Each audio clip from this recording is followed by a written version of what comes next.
So as far as I'm concerned, the only pain that there is mental pain and physical pain.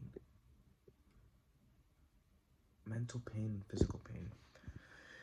Physical pain, physical pain, getting hurt somewhere in the physical body. But most of the time, you're not in physical pain. Most of the time, you are in mental pain. There might be some physical agony of some sort, but most of the time, you're just complaining about your physical discomfort, not the physical discomfort itself. Or you have a life-threatening injury and your physical discomfort. But then some majority of the pain comes from the mental pain. So, as well as most people's joy come from their own mind as well. Your body could be pleasant. You can get a sense of joy from feeling good in the body. Healthy diet, good sleep, good exercise, good oxygen, good nature.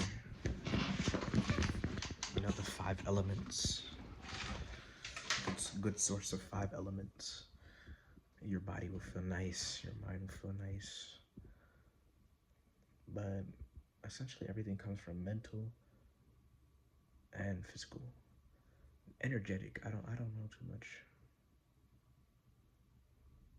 about energy. I don't know too much about energy. I don't know if energy has a pain receptor. I think energy is just energy, and what you put the energy towards is what the fruits you'll reap. That's what I think energy is. So your energy could be, you could have infinite amounts of energy, but then maybe your energy is just into mental suffering and shit like that. You know? So I'm like, what is most of everybody's experience? Most of everybody's experience is a mental experience. They go through life always in their head about something. But I don't know. I don't know what makes this life like the way it is. Like, it's not that I refuse, but I just highly doubt that it is. Life is what we see, and the way things are done now is that's life. I just have, just not that I refuse. It's just I doubt that what we see, the way things are done now, is what life is. This is just a period of our time. But I think life is way more illogical than the way our logic has created a society now. Drive car, go to work, get a job, earn a certain amount of money, work for a certain amount of years. No, bro, because some people do that stuff. And now it's happening at a more shocking rate where, in terms of materialism, people create what would have took somebody 10 years. Nowadays, people are doing this in 1 year. Even if it's a minority, it's happening at a much higher rate. There's still those people who go to college and get a job. But that shit's changing very fast. I mean, college degrees, men in college, getting college degrees or going to college is going down, or finishing college is going down. So, in the age of the internet, it's a different world. It's a very interesting world. I'm not sure what's going to happen with it. But in terms of fulfillment, if your mind is pleasant and your body's pleasant, where there's no complaints, then essentially that's what life is. Letting the mind be in a pleasant space and letting the body be in a pleasant space, and your ability to allow that. Now, Sadhguru says that when you take your hands off the mind and take your hands off the physical body and create a little bit of distance, then it works itself out and it creates a pleasant experience. Essentially, that is what enlightenment is, to be beyond intellect. Buddha, beyond intellect. And apparently, essentially, that is what an awakened person is, an enlightened person. Not liberated, but an enlightened person, an awakened person. So, We go around our whole life like trying to get to somewhere, but the only thing to go is to just reorganize your own being. The being is not the mind. Being is not the body. The mind is a tool for the being, is a tool for the being, and the body is a tool for the being. The being is just being. It's a nothingness. It's a non-identity. It's not my favorite color is red, not my favorite color is blue. I like to be here, I like to be there. I'm black here, I'm black there. I'm white here, I'm white there. I want to be rich, I don't want to be rich. This is identity.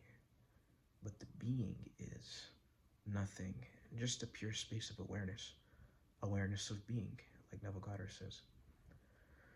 So if you become just in a pure awareness of being, without being aware or identified with anything, that is what we call the truth. And it's just creating distance between you and your identifications. Once you create some distance between you and the identifications, then that is the end of suffering, and that is the truth of being. You are identified with the body, you are identified with the mind. So, but this is just like life in general. Like, this is just life.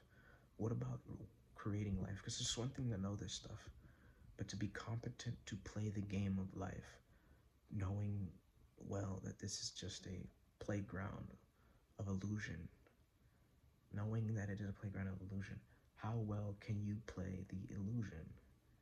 How well can you play it? And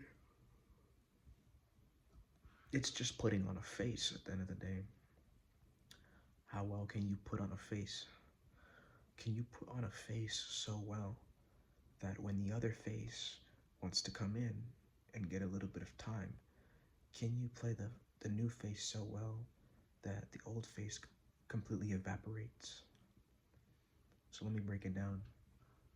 Someone has an identity of a loser, a lame, blah, blah, blah. But can you change the identity to a winner, a hero, and actually put that face on, put that identity on in whatever likeness you want? Is he a YouTuber? Is he an entrepreneur? Is he a singer? Is he a rapper? Whatever it is, can you put the face on and completely put that face on in the likeness of the person? So is he a YouTuber with 100,000 subscribers who's semi-pseudo famous? Or is he a YouTuber with 10 million subscribers who gets a lot of views? Or a musician, or a doctor, or a lawyer, or a painter, or a rapper, or an actor, or a director, or a writer, or a spiritual guy? Whatever it is, can you put the face on so well that you forget that you even had a face on? That now that you are the person? Can you do that? If you can do it, and really do it, where it becomes real, where you're no longer pretending, and it's a real explosive experience, then that's all that it is. Pay attention, look at it. Who's the one who's saying you're not successful? Who's the one who's saying you can't do something? Who's the one who's saying not possible, not possible? Who's saying these things? You see it happening, and when it's happening, you're in the face. When the relapse of the old self is happening, you are in the face. You forgot that you have a face on. So the person who gets angry, when you're angry, you're in the face, and you forgot that you had a face on. But then you become aware, I'm like, oh, that's the angry face. That's the angry face. I forgot that I was wearing that. Then you begin to awaken a little bit. And then it's about putting on whatever face you want. The person who succeeds, truly, the person who succeeds is the person who can put on the face of success in any endeavor, in any particular field. They can put on the face of success so well and play it so well that they forgot that they ever put on a face. right? That's how well they played it, right? And that's basically it, bro. That's how success works. That's how life works. Is you put on the face of the thing that you want to be. You put it on as if you are it, and you do it so strongly that everything else dissolves. And the Buddha said, Gautama Buddha, when the thought becomes your breath, it becomes your being. This is for true. So that's it. So the trick of manifestation is put the face on 24 hours of the day, 365 days of the year, till it's no longer a face, till it's just you. And all the worries of, where is it? Where's my manifestation? The person who has the face of a loser is going to be questioning where his manifestation is. But the winner knows it's here and has already been it. So he never questions, no matter what. He's in the exact likeness of his image, always projecting it, always in it. There is no other way. There is no, where is it? There is no, that it was ever gone, that it was never here. So he doesn't get any doubts. And if there's a doubt in his mind, it doesn't apply to him because he knows who he is. So that's it. Whom do you say that I am? Whoever you say this I am is, that is who you are. I am that I am. And I am that I am is you are the pure awareness, the pure consciousness. And whatever the pure consciousness identifies itself with, that's what it creates. It's just that simple. Life is a weird little game. Anyways, that's all I gotta say.